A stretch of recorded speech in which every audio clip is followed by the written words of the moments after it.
今日同大家分享錦駿苑3到4人單位裝修設計，單位實用面積426尺，有個小小露台，全屋間咗2個房間，保留客廳大空間。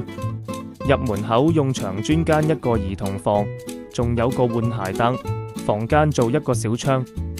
房間內就做上床下櫃、書台學習空間，床下可以掛衫。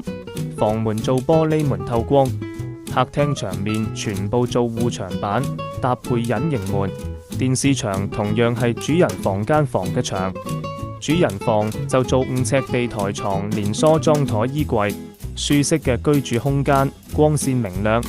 去到廚房做開放式，門口做一組吧台櫃，櫥櫃就正常做 L 型地櫃加吊櫃，仲有洗衣機雪櫃位置。